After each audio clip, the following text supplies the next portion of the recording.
दोस्तों, एक बार फिर स्वागत है सनशाइन क्लासे 563 में। एक बार फिर मैं आप लोगों का स्वागत करता हूं। हम कक्षा 12वीं का जो प्राचीन भारत का इतिहास है उसका जो किताब है उसमें फर्स्ट चैप्टर ईंट, मनके तथा अस्थिया के बारे में हम देख रहे थे, पढ़ रहे थे। उसके कई सारे खंड थे जिसमें खंड 5 हमने समाप्त कर दिया था। अब खंड 6 में देखना यानी माल प्राप्त करने संबंधित नीतियों के बारे में हमने पढ़ा। पिछले वीडियो में हमने ये बताया हड़प्पा सभ्यता के जो सामाजिक संरचना थी उसके बारे में पढ़ा। हमने जो दफनाने की विधियाँ थी उसके बारे में पढ़ा, साथ ही साथ उनके द्वारा उपयोग में लाई गई वस्तुओं को पढ़ा। इसके साथ ही हमने क्या देखा कि जो हड़प्पा सभ्यता के जो लोग थे उनके कारखानों उद्योगों के बारे में भी पढ़ा। अब इसमें हम जानते हैं कि उन उद्योगों के लिए कच्चा माल कहाँ से प्राप्त करते थे, उसकी तरह कौन से नीतियाँ अपनाते थे, कौन से नियम कानून होते थे, किस प्रकार से वो कच्चा माल पाते थे, उसके बारे में क्या हम लोग यहाँ पढ़ेंगे। तो देर न करते दोस्तों स्टार्ट करते हैं। देखिए, जैसा कि स्पष्ट है कि शिल्प उत्पादन के लिए यानी जो शिल्प है उसके उत्पादन के लिए कई प्रकार के कच्चे माल का प्रयोग होता होगा। यानी जो शिल्प उत्पादन करते थे, जो मूर्तियां बनाते थे, ठीक उसके उत्पादन के लिए कहीं न कहीं पत्थरों का जो आभूषण जो बनाए, जो भी शिल्प संबंधित जो भी कार्य होते थे उसके लिए बड़े पैमाने पर कच्चे माल का प्रयोग होता था। हालांकि कुछ ऐसे जगहों की मिट्टी स्थानीय स्तर पर बहुत उपलब्ध है। यानी जो शिल्प उत्पादन के जैसे मिट्टिया के बर्तन बनाना, घड़े बनाना, प्लेट बनाना, जो भी शिल्प उत्पादन जैसी चीज़ है उसके लिए बड़े पैमाने पर क्या कच्चे माल का उपयोग होता था। तो मैं बता रहा, हालांकि कुछ ऐसे जगह पर है जहाँ पर मिट्टी मिल जाती थी, स्थानीय स्तर पर उपलब्ध होते थे। कुछ अन्य पत्थर जैसे लकड़ी तथा धातु जलोढ़ मैदान में बाहर के क्षेत्रों से मंगानी पड़ती। इसके साथ साथ पत्थर हो गया तथा लकड़ी धातु जलोढ़ मैदान से बाहर के क्षेत्रों से मंगाने पड़ते थे। बैलगाड़ियों के मिट्टी से बने खिलौने के प्रतिरूप संकेत मिलते हैं। इसके साथ साथ उस समय बैलगाड़ियों के मिट्टी से बने खिलौने मिलते थे। इससे ऐसा प्रतीत होता होगा उस समय जो भी परिवहन होता था वो बैलगाड़ियों के माध्यम से हुआ होता था। अब बैलगाड़ियों में बैल की जगह एक ऊँट वाले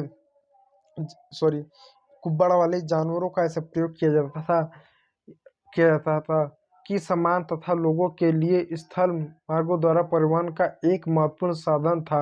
यह दे रहा है प्रतीक संकेत, यानी उन बैलगाड़ियों को मिट्टी से बने जो बैलगाड़ी जो खिलौने मिले हैं, ऐसा प्रतीत होता है कि सड़क परिवहन के माध्यम से क्या वे लोग व्यापार करते थे।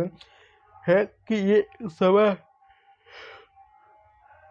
सामान तथा लोगों के लिए सामान यानी जो भी लगेज हुआ यानी जो सामान हुआ तथा लोगों के लिए स्थान मार्गों द्वारा परिवहन का एक महत्वपूर्ण साधन, यानी इस सामान को लाने ले जाने के लिए तथा लोगों के परिवहन के लिए एक बहुत बड़ा महत्वपूर्ण साधन होता था।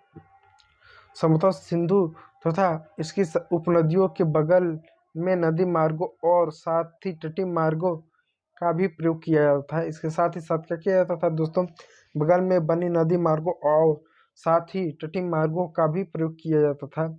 इसके साथ ये बताया जा रहा है कि जितने भी उपनदियां थी, जैसे गंगा नदी जो उपनदियां हो गई, और बगल में नदी मार्गों के साथ साथ तटीय मार्गों का भी प्रयोग किया जाता था। ठीक है, अब दोस्तों आगे देख 6.1 में खंड में आपका जो है इस चैप्टर का, इसमें उपमहाद्वीप तथा उसके आगे से आने वाला माल, यानी जो उपमहाद्वीप थे, उपमहाद्वीप क्या भारत है, जैसे आपका भारत है, ये आपका बांग्लादेश है, म्यांमार है, नेपाल है, भूटान है, पाकिस्तान है, अफगानिस्तान है, श्रीलंका है, मालदीव है।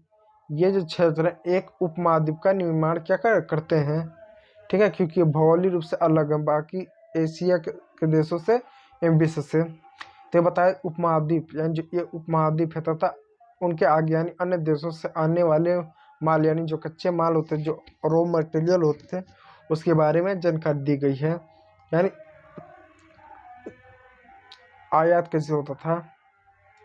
हड़प्पावासी शिल्प उत्पादन हेतु माल प्राप्त करने के लिए कई तरीके अपनाते, यानी जो हड़प्पावासी थे शिल्प उत्पादन हेतु कच्चा माल प्राप्त करने के लिए कई तरीके अपनाते थे। उदाहरण के लिए उन्होंने नागेश्वर और बालाकोट में, जहां शंख आसानी से उपलब्ध था, यानी आप देख सकते हैं नागेश्वर और बालाकोट ये दो ऐसी जगह थे जहाँ पर क्या शंख आसानी से उपलब्ध था, वहाँ पर बस्ती स्थापित की ताकि उनकी मदद से नागेश्वर और बालाकोट से क्या शंख की प्राप्ति हो सके। शंख आसानी से उनका प्रयोग शिल्प के लिए, वस्तु निर्माण में उनका प्रयोग किया जा सके।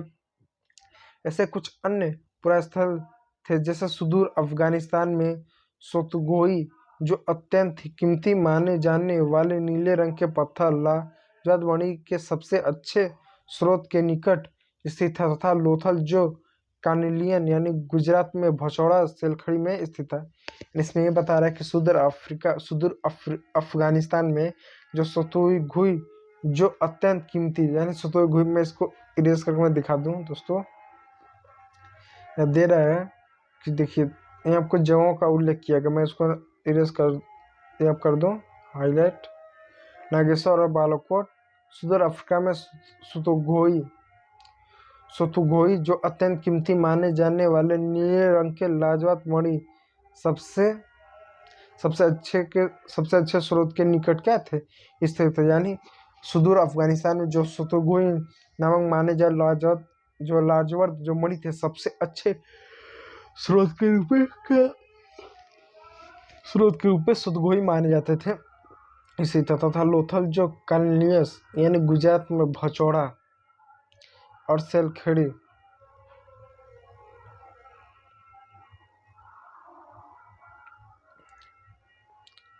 रास्ता सुदूर अफगानिस्तान में सुदगोई और जो अत्यंत कीमती माने जाते थे वाले नीले रंग के पत्थर लाजवाब मणि के सबसे अच्छे स्रोत थे निकट स्थित था, तथा लोथल जो कानिमिलियस गुजरात में भौचौड़ा सेलखेड़ी दक्षिण राजस्थान तथा उत्तरी गुजरात से धातु स्थान के स्रोत के निकट था। यानी ये आपका उदाहरण दिया कि भारतीय उपमहाद्वीप से कहाँ कहाँ से क्या चीज़ें प्राप्त करते थे। दोस्तों यहाँ पे ये बताया गया है, आप देख सकते हैं कि इधर है कि सुदूर अफगानिस्तान सोतोगोई से लाजवाब मणि प्राप्त करते थे, जो सबसे अच्छे स्रोत थे। उसके साथ साथ जो लोथल था हमारा जो कालियस था गुजरात में भौचौड़ और सेलखड़ी दक्षिण राजस्थान तथा उत्तरी गुजरात में और धातु राजस्थान के सबसे निकट स्रोत थे। इसी तरह से धातु प्राप्त करते थे। ठोस धातुएं क्या करते थे लोग प्राप्त करते थे। कच्चा माल प्राप्त करने की एक अन्य नीति थी राजस्थान के खेतड़ी आंचल यानी तांबे के लिए तथा दक्षिण भारत में सोने के लिए जैसे क्षेत्रों में अभियान भी जाता था। यानी खेतड़ी आंचल में तांबे के लिए खेतड़ी आंचल, या टिक मार्क कर सकते हैं दोस्तों, टिक मार्क कर सकते हैं आप इस चीज़ को, आप टिक मार्क कर सकते हैं कि ये जो खेजड़ी आंचल है यहाँ पर क्या तांबे के लिए बहुत मुख्य स्रोत था। इसको आप इस तरह स्क्रीनशॉट मार सकते हैं दोस्तों। सोने के लिए जैसे क्षेत्र में अभियान भेजे जाते थे। इन अभियानों के माध्यम से स्थानीय समुदायों के साथ संपर्क स्थापित किया जाता था।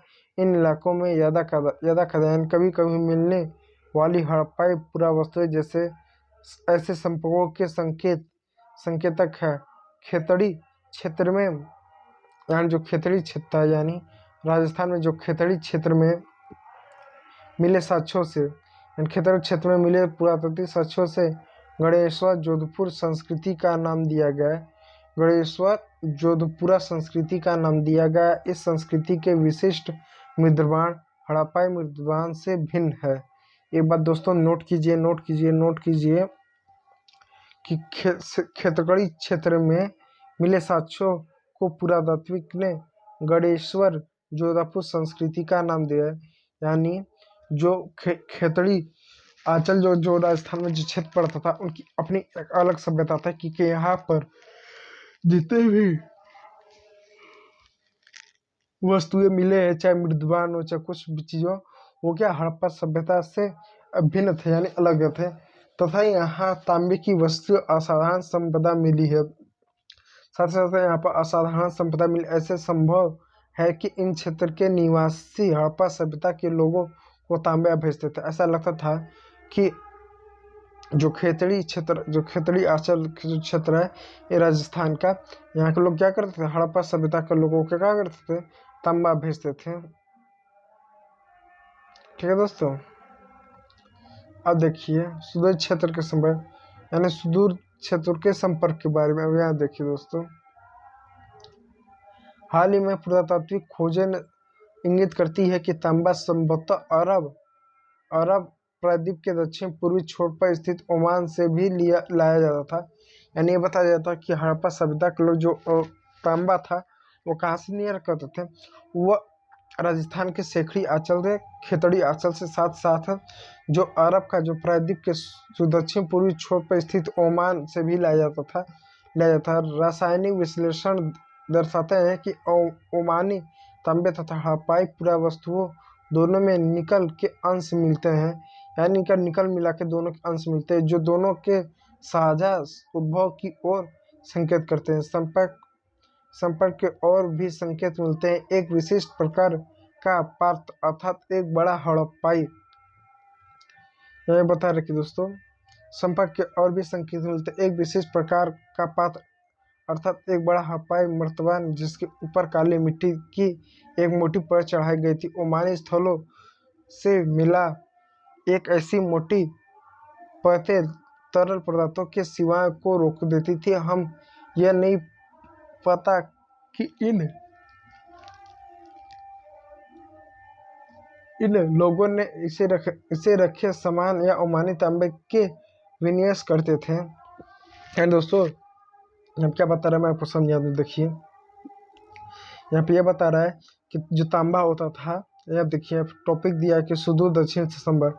तांबा उत्तर राजस्थान से खेतड़ी अंचल से आया था, उसके साथ साथ अरब से भी क्या तांबा का निर्यात किया जाता था, यानी आयात किया जाता था।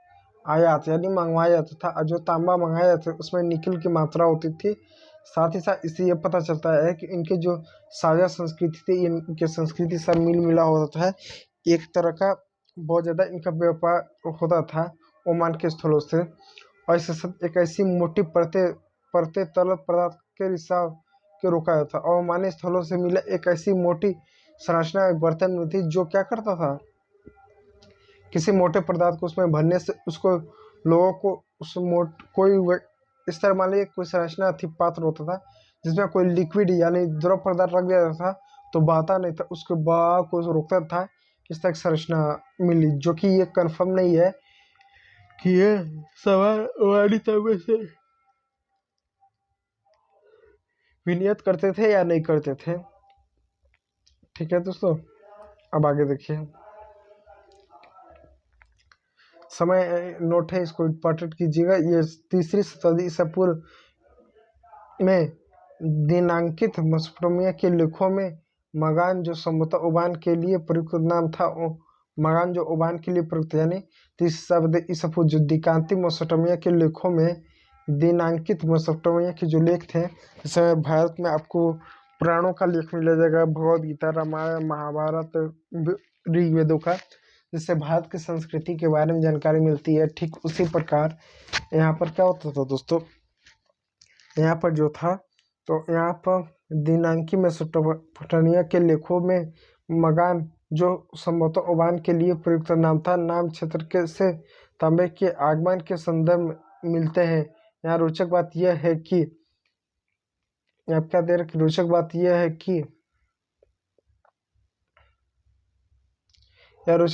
है कि मेसोपोटामिया के स्थलों से मिले तांबे में भी निकल के अंश मिलते हैं। लंबी दूरी के संपर्कों की ओर संकेत करने वाली अन्य पुरातात्विक खोजों में हड़प्पाई, मुहरे, बाट, पासे तथा मनके शामिल हैं। या फिर बता रहे दोस्तों, अब देख सकते हैं रोचक बात यह है कि मेसोपोटामिया के स्थलों से मिले तांबे में निकल के अंश मिलते हैं। यानी मेसोपोटामिया जितने भी तांबे मिलते हैं उनमें निकल के अंश मिलते थे। लंबी दूरी के संपर्कों की ओर संकेत करने वाले अन्य पुरातात्विक खोजों से हड़प्पाई, मुहरे, बाट, पासे तथा मनके शामिल हैं।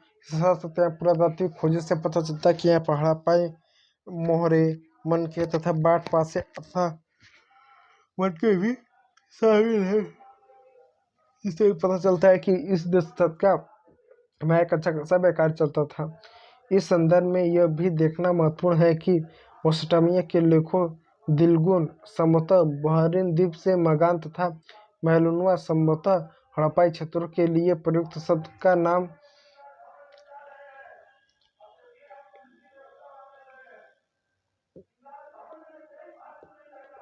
मेसोपोटामिया के लोगों के लेख दिलमुन संभवतः बहरीन द्वीप, मगान तथा मेलुआ संभवतः हड़प्पा क्षेत्रों के लिए प्रयुक्त शब्द नामक क्षेत्रों से संपर्क की जानकारी मिलती है।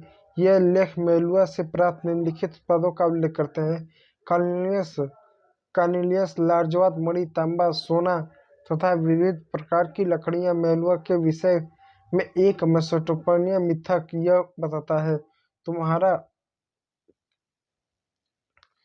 तुम्हारा पक्षी राजा तुम्हारा पक्षी आजा तुम्हारा पक्षी आजा पक्षी हो, उसकी आवाज राम प्रसाद में सुनाई दे। कई पुरातत्वों का मानना है कि आजा पक्षी मोर था। क्या यह नाम अपनी आवाज से मिला था? ऐसा संभव है। ओमान, बहरीन या मेसोपोटामिया के संपर्क के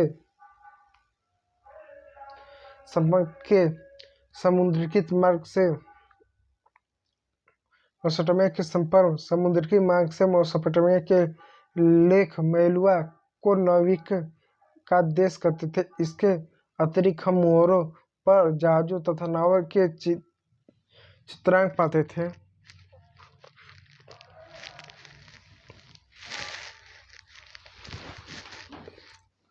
ठीक है, तो यहाँ पे ये दोस्तों देखिए बता रहा है कि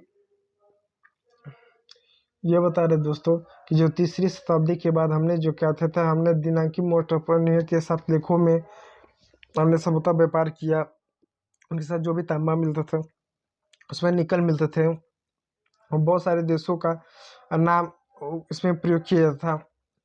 लेख दिलमुल में संभवतः बहरीन द्वीप, मगान तथा मेलुआ संभवतः देशों का उल्लेख मिलता है। ये सब चीजें इसमें बताई जो बहुत इंपॉर्टेंट नहीं है, उसको छोड़ सकते हैं। अब ये मुहरे लिपि तथा बाट। मुहरे लिपि तथा बाट। मुहरे का मुद्रांकन,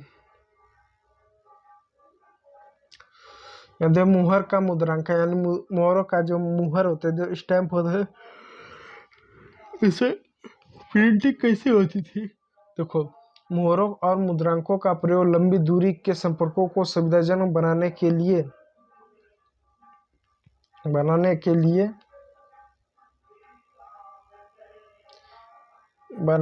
किया जाता था।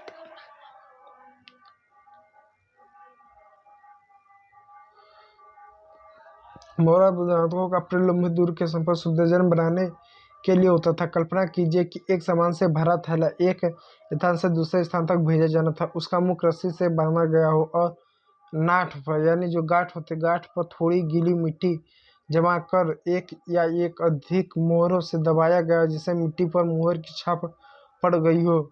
यदि इस थैले के अपने गंतव्य स्थान पर पहुंचने तक मुद्रांक अक्षुण्ण हो गया, तो इसका यह अर्थ होता था कि थैले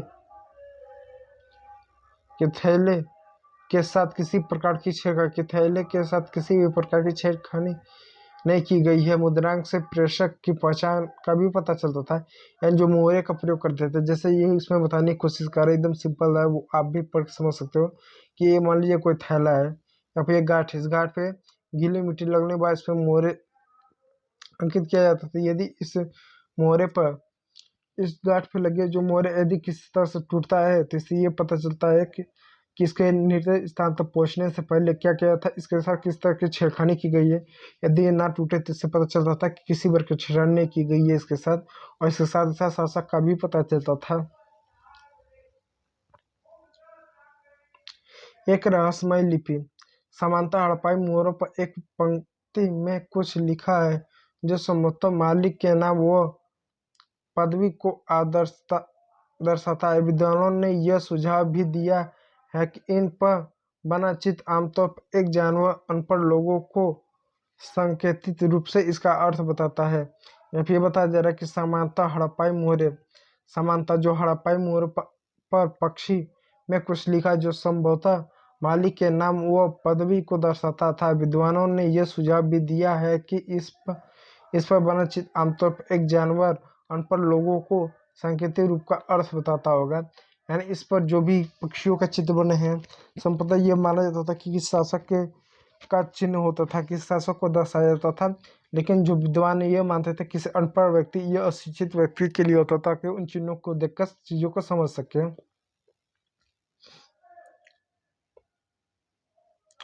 अधिकांश अभिलेख संक्षिप्त हैं। सबसे लंबे अभिलेख में यह लगभग 26 चिन्ह है। हालांकि यह लिपि आज तक पढ़ी नहीं जा सकी है, पर निश्चित रूप से यह वर्ण वर्णमाली है, जहाँ प्रत्येक चिन्ह का एक स्वर अथवा व्यंजन को दर्शाता था। यहाँ बता अधिकांश अभिलेखों संक्षिप्त है, यानी जितने भी अभिलेख है सारे सारे संक्षिप्त हैं। सबसे लंबे अभिलेख में लगभग 26 चिन्ह है। हालांकि ये लिपि आज तक पढ़ी नहीं गई, यानी जो भी मुद्रा होती थी, मोहरे होते थे, अब मुद्रक यानी जो लिपियां होती थी इनके, और जो मोहरे होते हैं स्टैम्प होते थे, जो इनकी लिपियां 26 उसमें चिन्ह होते थे। हालांकि ये पढ़ा नहीं, अधिकांश अभिलेख अभिलेख यानी कोई ऐसी संरचना पर कुछ लिखा गया हो, कुछ लिखा गया उसको अभिलेख कहते थे। तो संचित अभिलेख होते थे। सबसे लंबे अभिलेख में लगभग 26 चिन्ह अक्षर है। हालांकि यह लिपि आज तक पढ़ी नहीं गई, पर निश्चित रूप से यह वर्णमाली जहाँ प्रत्येक चिन्ह का एक स्वर अथवा व्यंजन को दर्शाता है। प्रत्येक लिपि यानी ये बताया जाता है कि प्रत्येक अक्षर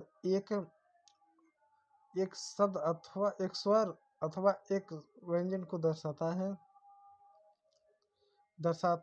नहीं थी, क्योंकि इनमें चिन्हों की संख्या कहीं अधिक है। लगभग 375 से लेकर 400 के बीच। ऐसा प्रतीत होता है कि यह लिपि दाईं ओर से बाईं ओर लिखी, यानी दाईं से बाईं ओर लिखी जाती थी, क्योंकि कुछ मोहरों पर दाईं ओर चौड़ा अंतराल और बाईं ओर यह संकुचित है, जिससे लगता है कि यह उत्कीर्ण ने दाईं ओर से लिखना आरंभ किया होगा और बाद में बाईं ओर समाप्त हो गया। यानी ये बता रहा है कि इस लिपि को क्या कहते था कि दाईं से बाईं ओर लिखा, यानी हम बाएं से इधर से इस तरह से लिखते हैं, लेकिन इनका ये कहना है कि ये जो लिखते थे ये कुछ इस तरीके से, यानी ये इधर से लिखते थे, इधर से ऐसा लिखते थे, इधर से ऐसा लिखते थे। अब कोई कैसे कह सकता है कि ये दाएं से बाएं ओर से लिखते थे या दाएं से बाएं, क्योंकि दाएं ओर लिपियों का आकार बहुत बड़ा है, लेकिन वहीं पर बाएं ओर जो था, बाएं ओर इनके लिपियों का छोटा होता था। यानी जैसे मुझे लिखना होगा भारत सरकार, तो मैं अगर इस तरह से लिखूंगा, इसको लिखा भी नहीं जा सकता।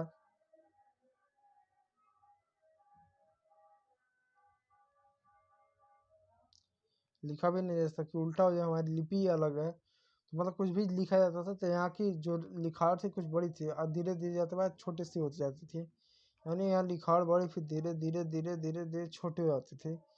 यानी इधर बड़ा इधर छोटा ऐसा होता था, इधर बड़ा इधर छोटा होता था, कुछ इस तरह की होती थी। जैसे लगता था कि दाईं ओर से बाईं ओर लिखी जाती थी, और संकुचित हो, जिससे लगता है कि उत्कीर्णी देश से दाईं ओर से लिखना आरंभ किया था और बाईं ओर और स्थान कम पड़ गया था। और उन विभिन्न प्रकार की वस्तुओं को देखते हैं जिन पर, अब बताए उन विभिन्न प्रकार के अलग अलग प्रकार की वस्तुओं को देखते हैं जिन पर लिखावट मिली है। इस प्रकार अब उन भिन्न भिन्न प्रकार की वस्तुओं को देखते हैं जिन पर लिखावट मिली, जैसे कि मुहरे पर, तांबे के औजार पर, पर्वत बांधों पर, आवंठन पर, तांबे तथा मिट्टी के लघु पट्टिकाएं, आभूषण, अशिक्षण, और यहाँ तक कि एक प्राचीन सूचना पत्र याद रखिए, जो हो सकता है कि नष्टप्राय वस्तुओं पर भी लिखा जा सकता है। क्या इसका यह अर्थ लगाया जा सकता है कि साक्षर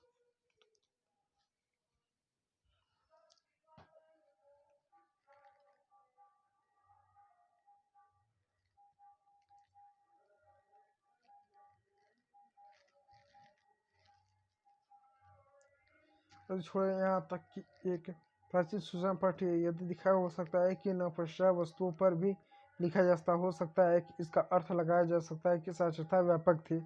ऐसे यह पता चलता है कि हर वस्तु पर लिखे, जैसे मुहरे पर लिखे गए, तंबू के औजारों पर, वर्तमानों पर, अंगूठा पर, सब पे लिखा गया था। इससे यह अनुमान लगाया जाता होगा कि वहाँ के साक्षरता व्यापक थे, लोग पढ़े लिखे थे। ठीक है, यहाँ देखिए एक प्रश्न दे रहा है, इसको देखने का प्रयास कीजिए। दिया है वर्तमान समय में सामान के लंबी दूरी के विनिमय के लिए प्रयुक्त कुछ तरीकों पर चर्चा कीजिए। क्या क्या क्या लाभ और समस्या है। यानी वर्तमान समय के सामान की लंबी दूरी के विनिमय के लिए प्रयुक्त तरीकों पर चर्चा किए कि यदि आपको कोई वस्तु, जैसे भारत से कोई वस्तु, भारत से अगर यूरोप में देना हो, यूरोप में ले जाना, जैसे अमेरिका में ले जाना हो, तो इसको निर्यात में क्या क्या समस्या हो सकती हैं, क्या क्या समस्या होते हैं, क्या लाभ हो सकते हैं वर्तमान में, उसकी चर्चा करने की बोल रहा है। ठीक है दोस्तों, अब आगे देखते हैं। अब आते हैं बाट पर। दे रहा कि विनिमय बाटों की एक सूचना या परिशुद्ध प्रणाली द्वारा नियंत्रित है। यानी विनिमय बाटों की एक सूक्ष्म या परिशुद्ध प्रणाली द्वारा नियंत्रित थे। ये बाट समांतर चार्ट नामक पत्थर से बनाए जाते थे और आमतौर पर ये किसी भी तरह के निशान से रहित घनाकार होता है। यानी विनिमय बाटों की एक सूक्ष्म या परिशुद्ध प्रणाली द्वारा नियंत्रित है। यानी बाटों का काम होता था विनिमय, यानी अदला बदली। जैसे मेरे पास ये आलू है, आलू के लिए का प्याज दे दो, ये विनिमय होता था। विनिमय बाटों की एक सूक्ष्म या परिशुद्ध प्रणाली द्वारा नियंत्रित होते थे। ये बाट समांतर चट नामक पत्थर से बनाए जाते थे। यानी आप एमसीक्यू में आपका एक प्रश्न पूछ सकता है, इसलिए दोस्तों मैं इसको हाईलाइट कर दूं आपका कि जो चट नामक पत्थर से बनाए जाते थे क्या बाट,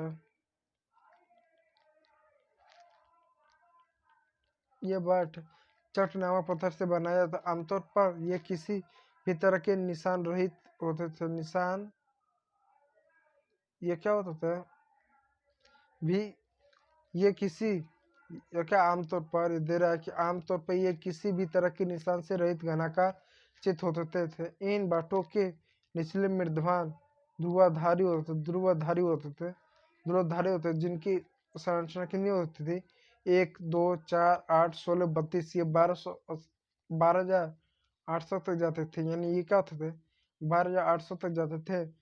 जबकि ऊपरी मृदभान दशमलव प्रणाली का अनुसरण करते थे। जबकि जो ऊपरी मृदभान था ये क्या दसवां प्रणाली का अनुसरण करते। छोटे बाटों का प्रयोग संभवतः आभूषणों और मनके को तौलने के लिए, यानी जो छोटे बाट थे, छोटे बाटों का प्रयोग क्या होता संभवतः आभूषणों और मनकों को तौलने के लिए किया जाता। धातु से बने तराजू के पल्ले भी मिले हैं। यानी धातु से बने तराजू के पल्ले भी मिले, यानी बाट का प्रयोग होता है विनिमय करने के लिए और इनका माप तोल करने में इनका प्रयोग होता था। जिसका मतलब 1 2 4 8 16 32 इस तरह के बाट मिलते थे। शुरुआती की ये जो बाट है, ये बाट है, ये सर जो बाट है, ये क्या, ये दसवां प्राणी का अनुसरण करते थे। ये दसमौल प्राणी का क्या करते थे, ये अनुसरण करते थे। दसमौल प्राणी का अनुसरण करते थे। ये दसमौल प्राणी का अनुसरण करते, दसमौल प्रणाली का, ठीक है दोस्तों, अनुसरण करते थे। ठीक दोस्तों, अनुसरण करते थे। अब आगे देखिए प्राचीन सत्ता। देखिए दोस्तों, हड़प्पा समाज में जटिल फैसले लेने और उन्हें कार्यान्वित क्रियान्वित करने का कार्यान्वित करने के संकेत मिलते हैं। यानी हड़प्पा समाज में जटिल फैसले लेने और उन्हें कार्यान्वित करने के संकेत में, उदाहरण के लिए हड़प्पा पुरावस्तु में असाधारण एकरूपता को ही ले लें। जैसा कि मृदभानों में चित्र 1.4 मुहरे बाट तथा ईंटों से स्पष्ट है कि महत्वपूर्ण बात यह है कि इन ईंटों जिनका उत्पाद स्पष्ट रूप से किसी एक केंद्र पर नहीं होता है, जम्मू से लेकर गुजरात तक पूरे क्षेत्र में समान अनुपात सी एक ईंटें हैं। हमने यह भी देखा कि क्या देर में पढ़ लूँ अनुपात की थी। हमने ये भी देखा कि अलग अलग कारणों से बस्तियां विशेष स्थानों पर आवश्यकता अनुसार स्थापित की गई थी। इसके अतिरिक्त ईंट बनाने के लिए और विशाल दीवारों तथा चबूतरे के निर्माण के लिए श्रम संगठित किया गया था। इन सभी क्रियाकलापों को कौन संगठित करता था, यानी इसमें यह बताया जा रहा है कि दोस्तों जो भी इनके बाढ़ थे, मनके थे, मोहर थे, सभी एक जैसे एक संरचना को होते थे। आखिर कोई ऐसी संरचना तो रही होगी जो इनको आदेश देता हो कि ईंटे की संरचना यानी लंबाई, चौड़ाई और आकार एक जैसा हो, बाटों की नापतोल की प्रणाली एक जैसी हो, व्यापार की नीतियाँ एक जैसी हो। तो इसके लिए कोई ठोस और मजबूत शासन प्रणाली ही रहती, जिन चीज़ों को नियमों को पालन करवाती होगी, नियम बनाती, इन्हें कार्यान्वित भी करवाती होगी। प्रसाद तथा शासक सत्ता की केंद्र अथवा सत्ताधारों लोगों के विषय में पुरातात्विक हमें कोई तरह उत्तर नहीं देते। पुरातात्विकों ने मोहनजोदड़ो में विशाल भवन को एक प्रसाद की संज्ञा दी है, यानी विशाल भवनों को एक प्रसाद की संज्ञा दी, परंतु इससे कोई इससे कोई क्या कोई इससे कोई भव्य वस्तु नहीं मिली है। पत्थर की मूर्ति को पुरोहित राजा की संज्ञा दी गई है और यह नाम आज भी प्रचलित है। ऐसा इसलिए है क्योंकि पुरातात्विक मेसोपोटामिया की स्थिति तथा वहाँ के पुरोहित राजाओं से परिचित है। क्योंकि देखिए जो मेसोपोटामिया था वहाँ पर पुरोहित राजाओं जो पुरोहित थे वही राजा ही होते थे, वही शासन करते थे। तो एक ऐसा साधु की मूर्ति मिली जिससे हम मानते कि शायद यही शासक होगा जो हमें क्या मोहनजोदड़ो से मिला होगा। और इसके साथ ही साथ आप प्राचीन भारत का जो भी इतिहास पढ़े इसमें बड़े पैमाने पर आपको किले जैसी कोई अवसंरचना आपको देखने को मिलेगी और बहुत सारी मूर्तियाँ देखने को मिलेगी, लेकिन हड़प्पा सभ्यता में बहुत ही कम पैमाने पर आपको मूर्तियाँ संरचना जैसे ही देखने को मिली है। और इससे हम किसी भी शासक का अनुमान नहीं लगा सकते हैं, ठीक है दोस्तों। जबकि इसलिए ये जो थे जितने भी हमारे पुरातात्विक है ये क्या मेसोपोटामिया के सभ्यता का उल्लेख करते हुए उसकी संज्ञा देते हैं, ठीक है दोस्तों। देते हैं हमें ये परिचित है। यही समानता उन्हें सिंधु क्षेत्र में भी ढूंढी, लेकिन जैसा कि हमने देखा पृष्ठ 23 हड़प्पा सभ्यता की अनुष्ठानिक प्रथाएं अभी तक ठीक प्रकार से समझी नहीं जा सकती। यानी पृष्ठ 23 पर हमने पेज नंबर 23 पर हमने ये देखा जो भी हड़प्पा सभ्यता की जो भी अनुष्ठान थे, पूजा पाठ थे, जो भी रीति रिवाज थे, उनको हमको पूरी तरह से हम समझ नहीं पाए, जिससे पूरा ठीक प्रकार से समझ नहीं जा सकी और ना ही जानने के साधन उपलब्ध थे। क्या जो लोग इन अनुष्ठानों का निष्पादन करते थे उन्हीं के पास राजनीतिक सत्ता होती थी, इसका हमें कोई जानकारी नहीं मिला दोस्तों। अब आगे देखते हैं। कुछ पुरातात्विक इस मत के यानी बता कि कुछ पुरातात्विक इस मत के कि हड़प्पाई समाज में शासक नहीं थे। यानी कुछ पुरातात्विक ये बताते हैं कि हड़प्पा सभ्यता में कोई शासक ही नहीं रहा होगा शायद, तथा सभा की सामाजिक स्थिति समानता थी तथा सभा की जो सामाजिक स्थिति थी वो समान थी। दूसरे पुरातात्विक यह मानते हैं कि यहाँ कोई एक नहीं बल्कि कई शासक थे। दूसरे पुरातात्विक ये मानते हैं कि यहाँ एक नहीं कई सारे शासक थे। यानी जितने भी पुरातात्विक थे जिन्होंने भी इसका अध्ययन के शोध किया वो अलग अलग तरह के विचार देते हैं। कोई ये विचार देता है यहाँ पे कोई शासक ही नहीं था, कोई विचार देता है कि सभा जैसी कोई सामाजिक स्थिति थी, कोई दूसरे पुरातात्विक ये विचारधारा देते हैं कि एक नहीं बल्कि कई सारे शासक थे, जैसे मोहनजोदड़ो हड़प्पा आदि के अपने अपने अलग राजा होते थे। कुछ और ये तर्क देते हैं कि यह एक ही राजा था, जैसा कि पुरावस्तुओं में समानता है। कुछ ये देते हैं कि एक ही राजा हुआ करता होगा, जैसे पुरातत्वों में समानता देखने को मिलती है। जो भी हम मात्र एक कल्पना करते हैं, पूरी तरह से नहीं मालूम। नियोजित बस्तियों के साथ यानी जो भी वस्तु नियोजित थी, लंबाई चौड़ाई आकार संरचना एक तो नियोजित थी, इसके साथ ईंटों के आकार में निश्चित अनुपात में तथा बस्तियों के कच्चे माल के स्रोतों में समय संस्थापित होने से स्पष्ट है। अभी तक की स्थिति में अंतिम परिकल्पना सबसे युक्ति संगत प्रतीत होती है, क्योंकि यह कदाचित संभव नहीं लगता है कि पूरे समुदाय द्वारा इकट्ठे ऐसे जटिल निर्णय लिए तथा कार्यान्वित किए गए होंगे, क्योंकि इससे यह पता लगता है कि इतने सारे जटिल फैसले किसी एक व्यक्ति या कि ने किसी न किसी समुदाय, किसी भी शासक, किसी राजा वर्ग के द्वारा ही ये सारे फैसले लिए गए होंगे। कोई संस्था, कोई संगठन जरूर रही होगी इनके बीच में जो इनको कार्यान्वित करती होगी, इनकी चीज़ों का निर्णय लेती होगी। अब आते हैं सभ्यता के अंत के बारे में। देखिए इस सभ्यता का अंत कैसे हुआ इसके बारे में कोई हमें ठीक माना में इस सभ्यता के अंत कैसा हुआ है इसके बारे में किसी को वास्तविक जानकारी नहीं मालूम। जितने भी पुरातात्विक है ये मात्र एक कल्पना ही देते हैं। ऐसे सच मिले जिनके अनुसार लगभग 1800 ईसा पूर्व तक चोलिस्तान जैसे क्षेत्रों में अधिकांश विकसित हड़प्पा स्थलों को त्याग दिया गया था। ऐसे साक्ष्य मिले जैसे हड़प्पा सभ्यता में जो चोलिस्तान जैसा स्थित, जैसा वर्तमान में आप दिल्ली मुंबई ले लो, ये कितने विकसित शहर है, ठीक उसी प्रकार आज से 1800 ईसा पूर्व यानी अगर हम बात करें वर्तमान समय में तो आज से लगभग 4000 वर्ष पूर्व अगर हम मान ले, मोटी मोटा लगभग में एग्जैक्ट नहीं है, तो ऐसे 4000 वर्ष पूर्व की बात अगर करें, 4000 वर्ष पूर्व की अगर हम बात करें, 4000 वर्ष पूर्व की अगर बात करें, 4000 वर्ष की पूर्व की बात करें, 4000 वर्ष की बात करें, वर्ष की अगर हम बात करें तो क्या, तो उस समय क्या चोलिस्तान जैसे एक विशेष है जो किसी कारण विकसित हड़प्पा स्थलों में से एक था। चोलिस्तान जो विकसित हड़प्पा स्थलों में से एक था, जो 1800 ईसा पूर्व पहले त्याग दिया, वहाँ के लोगों ने उसको छोड़ दिया। इसके साथ ही गुजरात, हरियाणा तथा पश्चिमी उत्तर प्रदेश की नए बस्तियों में आबादी बढ़ने लगी। इसके साथ साथ जो गुजरात था, जो हरियाणा था, जो पश्चिमी उत्तर प्रदेश की जो बस्तियां थी, वहाँ पे क्या इनकी आबादी बढ़ने लगी, यानी वहाँ के लोग पलायन करके यहाँ आने लगे। प्रदेश की नई बस्ती आबादी बढ़ने लगी। ऐसा लगता था कि उत्तर हड़प्पा के क्षेत्र 1900 ईसा पूर्व के बाद अस्तित्व में रहे हैं। कुछ चुने हुए हड़प्पा स्थलों में भौतिक सांस्कृतिक बदलाव आया, कुछ चुने हुए क्षेत्रों में ही क्या भौतिक रूप से सांस्कृतिक रूप से बदलाव आया। ऐसा माना जाता है कि इस जैसा सभ्यता की विशिष्ट पूरा वस्तु जैसे बाटों में मोहरों तथा विश्व मत के समाप्त हो गया। यहाँ पर जो बाटे थे, जिसे नातोल किया जाता था, मुहरे थे, जो स्टैम्प होते थे, जो मनके होते थे, जो बर्तन होते, वो समाप्त हो गया। उनकी संरचना, उनके आकार, उनकी समानता, उनकी योग्यता, उनकी गुणवत्ता सब समाप्त होने लगे। लेखन इसके साथ साथ क्या समाप्त होने लगे।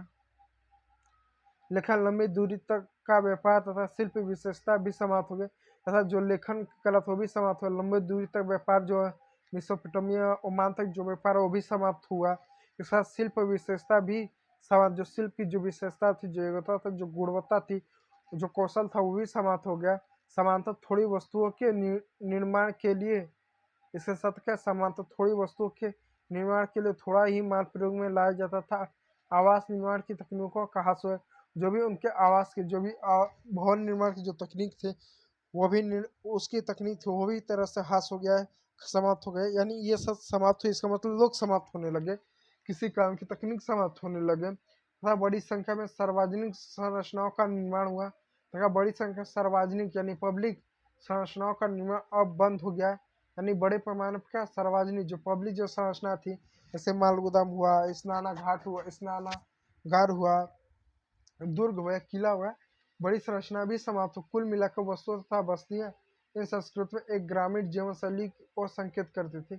कुल मिलाकर पूरा वस्तु तथा बस्तियां इन संस्कृतियों में ग्रामीण जीवन शैली की ओर संकेत करती थी। इन संस्कृतियों में उत्तर हड़प्पा अथवा अनुवर्ती संस्कृति कहा गया। इन सभ्यताओं को क्या उत्तर हड़प्पा यानी हड़प्पा सभ्यता के बाद और अनुवर्ती संस्कृति कहा गया, क्योंकि ये जो सभ्यता थी, ये जो दौर था, इस दौर में क्या था, हड़प्पा सभ्यता की एकदम बिल्कुल ही क्या पूरी तरह से इनकी सभ्यता, रीति रिवाज, संस्कृति सब कुछ अलग था।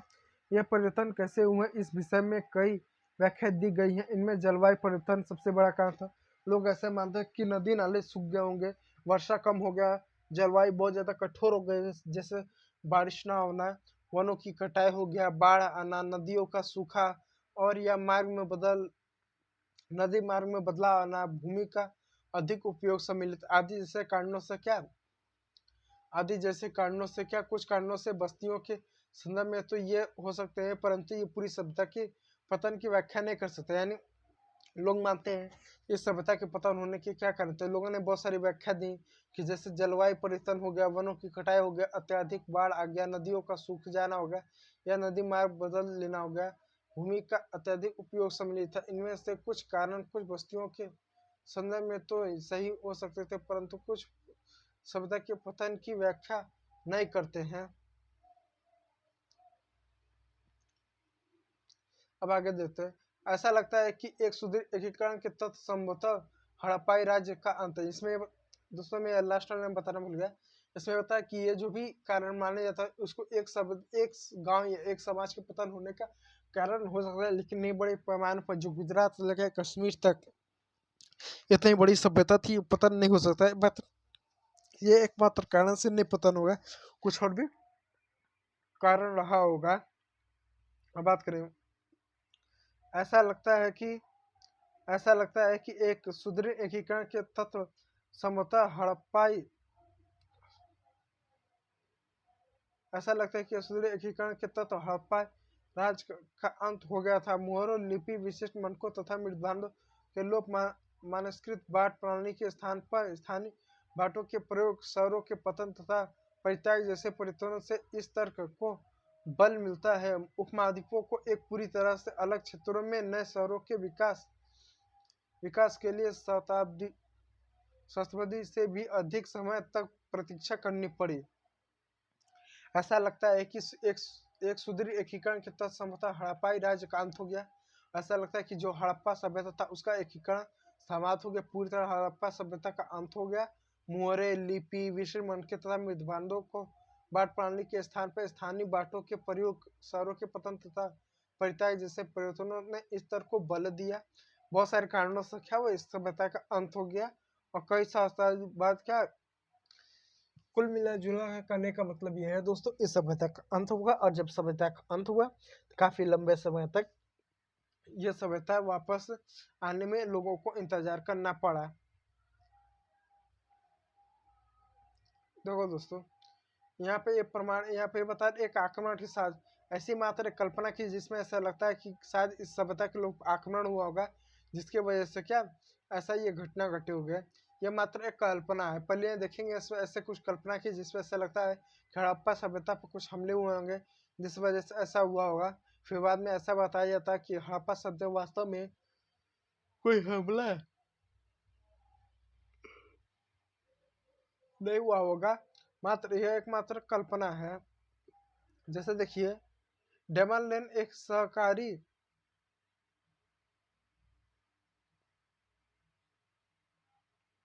दे रहा है दोस्तों। डेमन लेन एक सहकारी गली है, सकरी गली है जिसकी चौड़ाई 3 से 6 फीट तक परिवर्ती है। वह बिंदु जहां यह गली पश्चिम की ओर मुड़ती है, मैं इसको जूम कर दूं,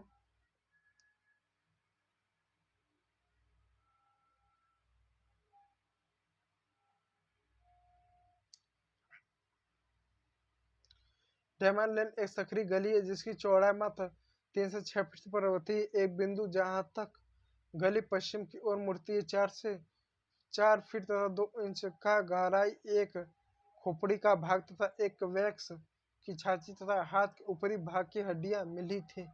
यह सभी बहुत भुरभुरी अवस्था में थी। यह धक्का पीठ के बल गली में आना पड़ा तथा पश्चिम की ओर 15 इंच की दूरी पर छोटी खोपड़ी के कुछ टुकड़े थे। इस गली का नाम इन्होंने अवशेषों पर आधार रखा। John Marshall Mohenjodaro the Indian civilisation 1931 से उद्धृत होता है। इसमें ये बता रहे हैं, देखिए आप यहाँ पर व्याख्या दी गई है।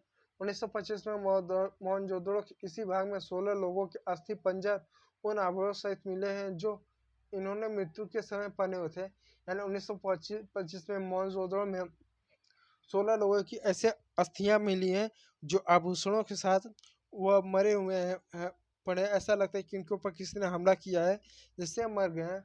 बहुत समय पश्चात 1947 में IAS विलियम ने, जो भारतीय पुरातत्व सर्वेक्षण तत्कालीन डायरेक्टर जनरल थे, पुरातात्विक साक्ष्यों का उपमहाद्वीप ज्ञात प्राचीनतम ग्रंथ ऋग्वेद के साक्ष्यों से संबद्ध स्थापित करने का प्रयास किया। उन्होंने लिखा कि ऋग्वेद शब्द का उल्लेख जिसका अर्थ है प्राचीन किला या गढ़, आर्यो ऋग्वेद में पूर्व शब्द का उल्लेख है जिसका अर्थ है प्राचीन किला या गढ़, आर्यों के युद्ध के देवता इंद्र पुरंदर अर्थात गढ़ विध्वंस कहा जाता है। ये दुनिया थे पहले माना जाता है कि ये मिथक मात्र थे। हड़प्पा में हाल में उत्खनन ने मानव प्रदेश बल दिया था ऐसा माना जाता है। यहाँ एक मुख्यतः अनार्य प्रकार की एक बहुत विकसित सभ्यता पाते थे जिनमें अब तक प्राचीन जानकारी के अनुसार विषय किलाबंदी की गई है। एक सुदृढ़ रूप से सभ्यता कैसे नष्ट हो सकता है कि जलवायु संबंधित आर्थिक अथवा राजनीतिक हास ने इसे कमजोर पर अधिक संभावना बताई। जानबूझकर इस सभ्यता को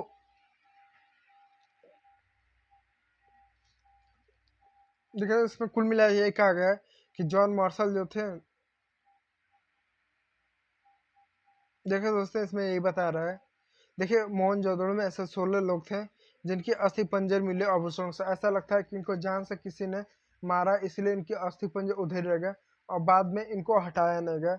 बाद में एक पुरातात्विक वैज्ञानिक आते जो कहते हैं नहीं, ये लोग अगर इनको जान से मारा गया होगा तो इनको मृत जो अस्थियां होंगी, वह जब मरे होंगे तो इनके साथ साथ क्या इनके खंजर मिलोगे, चोट के निशान मिलोगे, जबकि ऐसा कोई निशान नहीं मिलता होगा।